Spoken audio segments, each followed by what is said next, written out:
नमस्कार, आप सभी को राम राम। मैं अयोध्या से हूँ। जनरली जिस टॉपिक पे मैं इस चैनल पे वीडियोस बना रहा हूँ, आज का वीडियो उस टॉपिक से थोड़ा सा हट करके है। 26 जून 2026 को माननीय श्री अखिलेश यादव जी ने एक ट्वीट किया और उस ट्वीट के बाद जो जो चीज़ें सामने निकल के आई, उसने मेरे दिल को इतना ठेस पहुंचाया। मैं इस टॉपिक पे बात करना नहीं चाहता था, लेकिन मुझे ऐसा लगता है कि शायद बात करनी चाहिए। श्री राम भगवान भी यही बोलते होंगे, एक शेर है कि मुझे तो अपनों ने लूटा, गैरों में कहाँ दम था। ये बात बिल्कुल फिट बैठती है।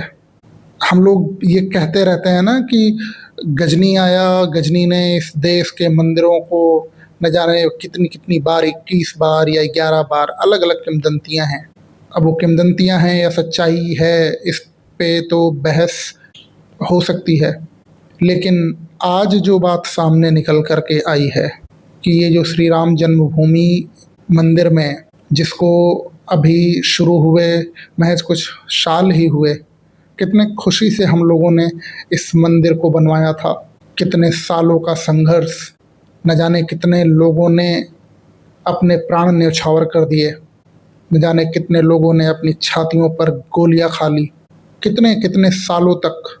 मुझे याद है, मेरी दादी वो कभी कभी जब मुझे ये बातें बताती थी कि राम मंदिर, वो उन्होंने कैसे राम मंदिर में वो पूजा करती थी, जिसको बाबरी मस्जिद आप लोग बोलते हैं। उस बाबरी मस्जिद या बहुत बाद उसको ढांचा भी बोला गया, उस मस्जिद के बाहर एक चबूतरा हुआ करता था। सोचिए ज़रा कि जब उस मंदिर के ऊपर एक मस्जिद बन गई तो लोगों ने उसी बाहर उसी चबूतरे पर ही पूजा करनी शुरू कर दी। कितना जुड़ाव, कितनी आस्था रही लोगों की कि आपने मंदिर कब्जा कर लिया, कोई बात नहीं, हम मंदिर की दीवार की ही पूजा करने लग जाएंगे। और इतने सालों के संघर्ष के बाद एक मंदिर बनता है।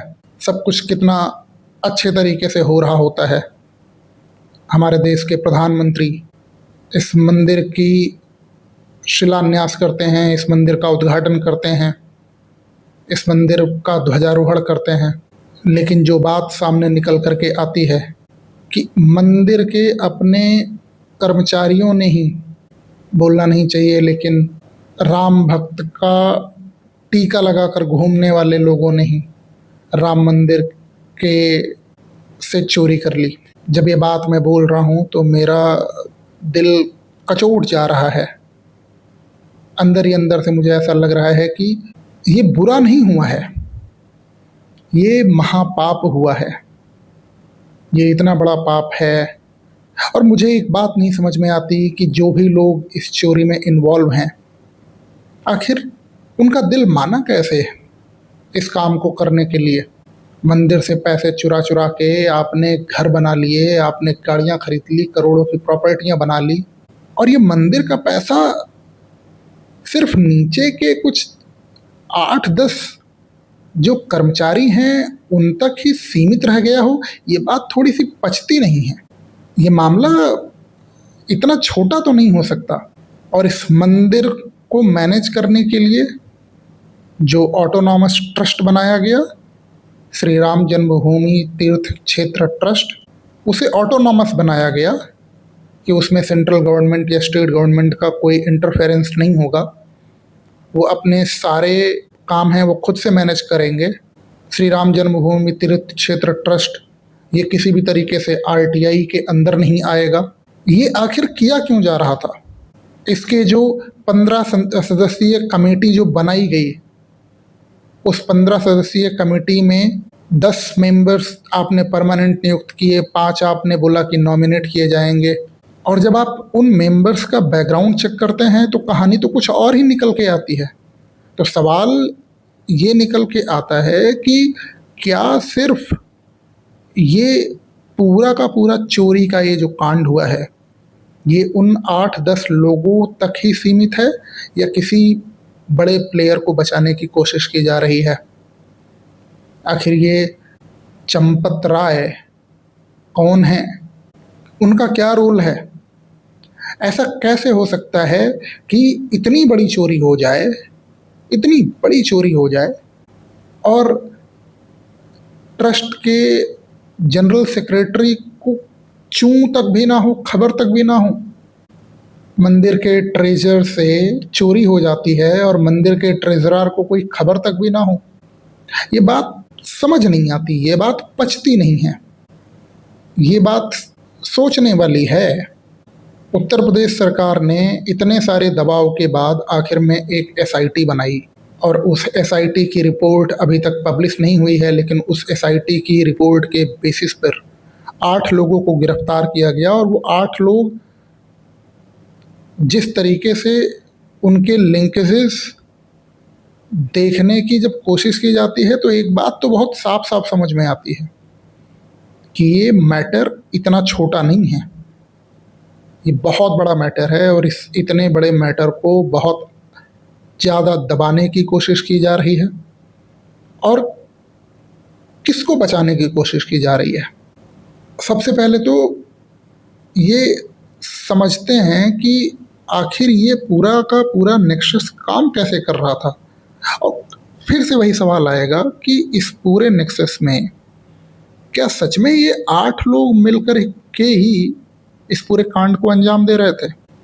तो हो कुछ ऐसा रहा था कि हमारे आपके जैसे जो राम जी के भक्त थे, जो मंदिर जाते थे और मंदिर जाने पर जो वहाँ का दान पेटी होता था, उस दान पेटी में हम लोग जो भी अपनी श्रद्धा से, जिसकी जैसी श्रद्धा होती थी, जिसकी जैसी क्षमता होती थी, वो उस हिसाब से उसमें दान पेटी में पैसे डालता था। आपने वो पैसे डाले और जगह जगह पर राम मंदिर अगर आप गए हो तो आपको ये बात पता होगी कि अलग अलग जगहों पे दान पेटियाँ रखी हुई होती हैं। और एक बार जब वो दान पेटी भर जाती है, जो ट्रस्ट के जो मेंबर्स होते हैं उस पैसे को उस पेटी से निकाल करके एक बक्से में डालते हैं और उस बक्से को ले जा करके एक काउंटिंग सेंटर बनाया हुआ था उन्होंने, उस काउंटिंग सेंटर में ले जाते हैं और जहाँ पे ये सारे एम्प्लॉयज़ मिलके अलग अलग, क्योंकि कुछ लोगों ने सिक्के डाले होते हैं, कुछ लोगों ने 10, 20, 50, 100, 500, वही अपनी अपनी क्षमता के हिसाब से डाले होते हैं। अच्छा, यहाँ एक बात और भी सोचने वाली है कि कई सारे लोग जिनकी श्रद्धा होती है कि हम मंदिर में कुछ रत्न आभूषण कुछ वहाँ पे दान करें, लेकिन उनको या तो जानकारी नहीं होती या समय का अभाव होता है। वो लोग ऑफिस में जमा करने के बजाय सीधे उसी दान पेटी में ही कुछ सोने के कुछ अपने आभूषण उसी में डाल देते हैं। किसी ने अंगूठी डाल दी या किसी ने सिर्फ जो भी है कुछ पायल डाल दिया, कुछ बिछिया डाल दी कि हम ये सीता जी के निमित्त डाल रहे हैं। लोग होती है, लोगों की अपनी आस्था होती है, वो भी उसी में डाल दे रहे थे। और जब ये सारा का सारा पैसा, ये सारे के सारे आभूषण उस काउंटिंग सेंटर में जाते थे तो वहाँ पे जैसे मैंने बताया इन पैसों का सेग्रीगेशन होता था, सारे नोट का, सिक्कों का और इन सारे आभूषणों का सेग्रीगेशन होता था।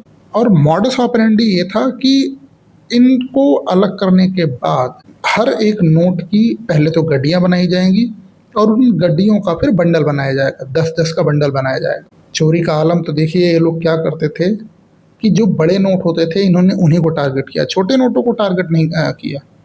एक तो छोटे नोट वैल्यू में ऑब्वियस सी बात है कम है, बड़े नोट हैं तो उनको मैनेज करना आसान है।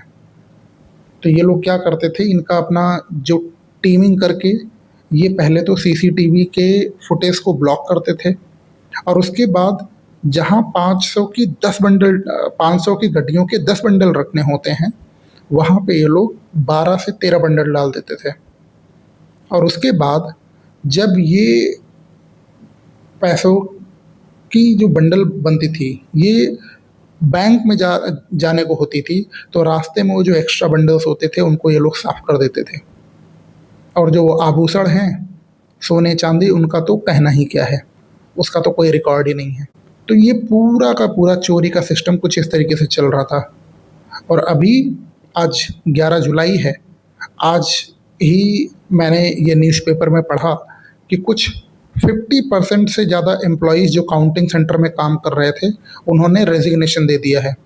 तो एक बार फिर से ये बात समझ में आती है कि ये मुद्दा सिर्फ 8 लोगों तक सीमित नहीं था, ये मुद्दा बहुत बड़ा था। आखिर इतने सारे लोगों ने अचानक से इस्तीफ़ा क्यों दे दिया? क्या सब के सब अपने बचने के लिए कर रहे थे, या फिर ट्रस्ट का ये जो निर्णय है कि इन सबको रेजिग्नेशन दिलवाना है, ये इतने सारे सवाल खड़े करता है जिसके जवाब उम्मीद करते हैं, उम्मीद तो क्या ही करेंगे, कि शायद इस देश की सरकारों की आंख खुले और इन सवालों का जवाब खोजें। लेकिन फिर से एक सवाल आता है कि आखिर हम जिनके ऊपर भरोसा कर रहे हैं, क्या वो भरोसे के काबिल हैं भी? कहीं ऐसा तो नहीं कि हम जिस पर भरोसा कर रहे हैं वही लोग इस पूरे के पूरे चोरी के मास्टरमाइंड हैं? आखिर कौन है वो लोग? इस बात को समझना बहुत ज़रूरी है। और इस बात को समझने के लिए इस पूरे के पूरे चोरी कांड का जो सेंटर पॉइंट है, जो वो एक इंसान है, चंपत राय, उसके बारे में जानना बहुत ज़रूरी है कि आखिर इतने बड़े ट्रस्ट का जनरल सेक्रेटरी चंपत राय बना कैसे? कौन है ये चंपत राय? तो इनके बारे में मैं थोड़ा सा बता दूं। चंपत राय ये राष्ट्रीय स्वयंसेवक संघ के एक कार्यकर्ता हैं, जिनको आरएसएस की भाषा में स्वयंसेवक बुलाते हैं। तो पहले ये स्वयंसेवक हुआ करते थे आरएसएस में, जिसमें अलग अलग दायित्व पे ये काम करते थे। और जिस समय पर राम मंदिर आंदोलन चल रहा था, उस समय पर ये अयोध्या के विभाग कार्यवाह कुछ इस तरीके के पद पर कार्यरत थे। और वहाँ से इनको भेज दिया जाता है विश्व हिंदू परिषद में, जहाँ पे विश्व हिंदू परिषद में ये उस समय के विश्व हिंदू परिषद के जो संयोजक थे अशोक सिंघल, उनके बड़ी करीबी होते हैं। और अशोक सिंघल के बाद दूसरे नंबर पर कद इनका माना जाता था। और जब अशोक सिंघल के जाने के बाद इन्होंने विश्व हिंदू परिषद का कार्यभार संभाला और विश्व हिंदू परिषद के वाइस प्रेसिडेंट के तौर पर ये काम कर रहे थे। और जब ये राम जन्मभूमि तीर्थ क्षेत्र ट्रस्ट बनाया गया, उस समय पर इनको महासचिव पद की जिम्मेदारी दी गई, जनरल सेक्रेटरी पद पर इनको बिठाया गया।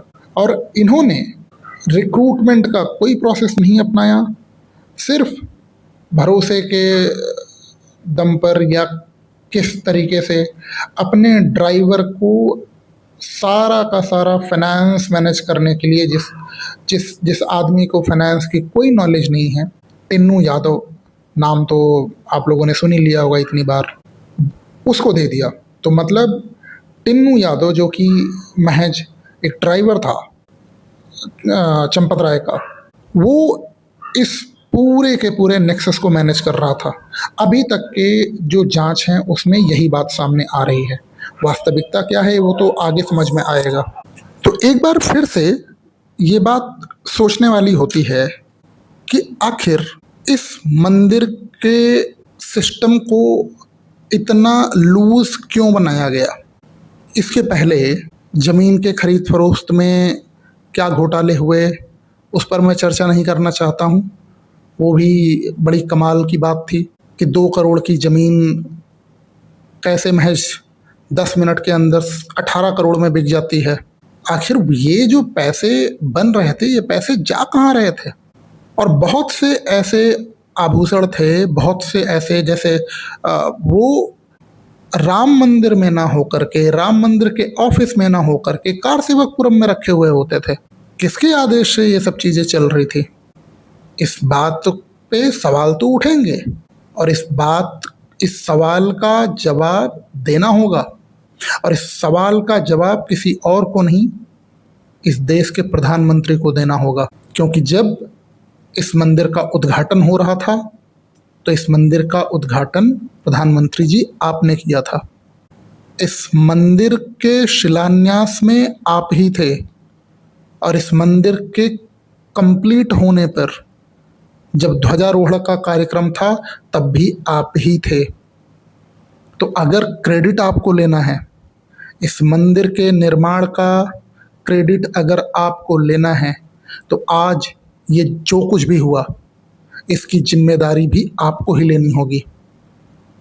आपको इस देश के इस देश के या फिर इस पूरे देश विदेश में जो भी राम के भक्त हैं, जिनकी भी राम जी में आस्था है, जिनकी भी राम जी की आस्था को ठेस पहुंचा है, ये बात बोलते हुए मेरा दिल भर आ रहा है। आपको जवाब देना होगा, आपको जवाब देना होगा कि इतनी बड़ी चोरी कैसे हुई, और अगर रियल कल्प्रिट नहीं पकड़े जाते हैं तो आपकी भी भूमिका बहुत संदिग्ध हो जाती है। तो मेरा सीधा सवाल आपसे है, और अगला सवाल राष्ट्रीय स्वयंसेवक संघ के सरसंघचालक श्री मोहन भागवत जी से भी है, क्योंकि आप भी इस मंदिर के पूरे आंदोलन से जुड़े रहे, इस मंदिर के निर्माण कार्य से जुड़े रहे, और इस मंदिर के शिलान्यास, उद्घाटन और ध्वजारोहण कार्यक्रम तक में आप श्री नरेंद्र मोदी जी के बाद सबसे बड़ी भूमिका आपकी रही है। तो सवाल आपसे भी उठते हैं, जवाब आपको भी देना होगा। इस देश का हर एक राम भक्त आपसे जवाब चाहता है, और मैं ये चाहता हूँ कि आप लोग इस पर एक्शन लें, ट्रस्ट के कार्यप्रणाली को थोड़ा सा ट्रांसपेरेंट बनाएं, ताकि ये जो ठेस पहुंची है, ये जो इतना बड़ा कांड हुआ है, ऐसा कोई कांड दोबारा ना हो। ज़्यादा कुछ नहीं बोलूँगा, बस इस एक सवाल के साथ इस वीडियो को एंड करूँगा। और प्रधानमंत्री जी और आरएसएस के सरसंघचालक जी, आप दोनों लोग प्लीज़ जवाब दीजिएगा। आपके जवाब का इंतज़ार रहेगा। तब तक के लिए नमस्कार।